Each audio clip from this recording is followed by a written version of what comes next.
Hi guys, this is Carrie with Fullerton Professional Organizing, and I'm not too cute today. I'm dressed to go work with a client, and my client canceled, so I'm here with you today on this podcast, even though you won't see it until October. But anyway, what we're going to talk about is my new pantry. But first, I'm going to give you some tips that you can use if you have a very narrow, very deep pantry and what you can do. And then I'll tell you what I did. Now, number one, you can use the pull out solutions. You can use sliding shelves that you purchase, or you can use a cookie sheet that slides in and out. You can use pull out baskets or drawer organizers so you can access items in the back without digging. Even inexpensive rolling bins or baskets with handles can act like drawers that you pull out. And now I've organized pantries using those pull-out drawers, and uh, you can get those on Amazon. Now, number two, go vertical. Stackable bins, risers, or tiered shelves. I really recommend those tiered. The one shelf, I don't know, the one shelf, not the three-tiered stair step thing, but I don't know what they're called, but anyway, they're shelves, a one shelf that you can put so you can put something under and on top, if you know what I'm talking about. Uh, you can get those at Dollar Tree even. So that way, no height, no space up or down can be wasted. Use those wire shelf dividers to keep categories separated, like baking versus snacks. Number three, group by category in bins. Place similar items together in labeled bins: snacks, pasta, canned goods, baking supplies, etc. Clear or mesh bins work best so you can see what's inside at a glance. Now, number four, you can zone by depth. And what I mean by that is front zone, prime real estate. Store everyday essentials, cereal, snacks, your coffee, and then in the middle zone, place medium used items, condiments, sauces, baking mixes. The very back zone, store overflow, bulk purchases, or seasonal items you don't need daily. Now, they are suggesting three zones on one shelf. I suggest stick to two. Put back stock in the back and know what's back there by putting a label, but the stuff that you are using in front. Number five, use Lazy Susans for small or round items. Great for oils, vinegars, sauces, and canned goods. They allow you to spin and grab what you need without, sorry, without reaching into the abyss, the way back. Number six, label everything. Label the shelves so that you know what's in back and in what's in front. Label those shelves, the bins, and baskets. Labels make it obvious where things belong and help anyone in the household keep the system. Now, number seven is keep inventory. Keep your inventory visible. Use clear bins or even an inventory checklist taped to the door. Now, I can't keep up with inventory checklists, but I love the clear bins for my purposes. But if you love checklists, that is the system for you. First in, first out rule, place newer items in the back and the older items scoot towards the front. So the older items are used first. 8, think slim and tall storage. Store cutting boards, maybe baking sheets, foil, wraps, and wraps vertically in magazine holders or pan organizers.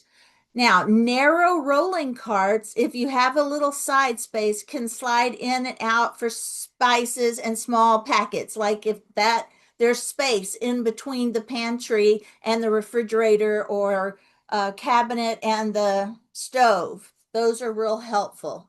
Number 9, door and wall space. Over the door racks are perfect for those little packets of spices and small items, those little small cans of mushrooms, all those things that the little things that get lost in the back of the pantry because they're so tiny and they just get pushed back there. Number 10, routine maintenance is very important when you have a deep, narrow pantry. Do a quick mini reset weekly. Pull forward what's about to expire and use those first. Toss anything that's already stale and adjust bins as needed. A monthly pantry sweep keeps it from ever getting overwhelmed. Now, we're going to show you what I did to my pantry. Now, I changed up my pantry many, many times before I figured it out because I was trying to maximize the space in my kitchen. And I did realize that the system I was using for my canned goods was not going to transfer to the pantry and it was not going to work. So I used it for something else and I will show you that. I made it my baking pantry. That freed up the space behind my pantry for other things that I didn't have room for. And so that was really, really great.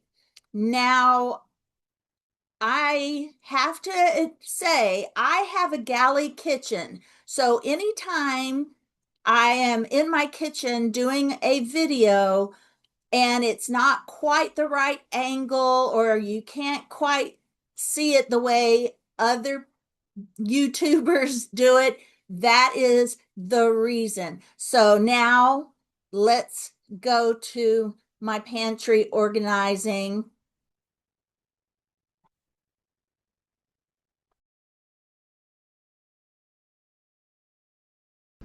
All right, this is how I decided to organize my pantry. I have new items, salad toppings, and unopened items at the top.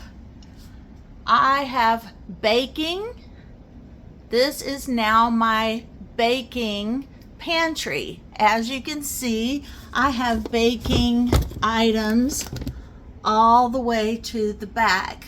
But we do not use sugar. We are diabetic, so the real sugary stuff is in the back for real sugar baking, and all my no sugar sweeteners like Swerve and my coconut flours, all my measuring items, my mixing bowls. In the back, I have things for baking, like my apple peeler core slicer, because I don't use it very often. And I think there's some chocolate candy molds back there for if I have an event that I want to use that for, or Valentine's. Then I just have the extra stuff like pudding. As you can see, we've got keto icing, raisins, nuts, the stuff I don't use as often. And then down here, I have this can of paint because it's what I use on my very dark blue cabinets. And occasionally it gets a scratch, so I leave that there. But then I have my paper goods like napkins and plastic silverware back there, my chips and tortilla container because I use those quite a bit. So that is what I did in my pantry, and I did not have a pantry before, so I thought this was going in my new pantry, but it just did not work right. It worked much better here, but I still had room for the things I needed. I just had to rethink it. Now across from me, or when I'm facing the pantry, behind me, this is where my baking stuff was before. Now I still have to shift some things in here so that it works for my family, but this is our sugar-free snack area and we have an empty space. So now I have some empty spaces that I need to rework and make the kitchen work a little better. But the pantry has given me so much more space, as you can tell. All right, guys, thank you for watching, and I will see you on the next video.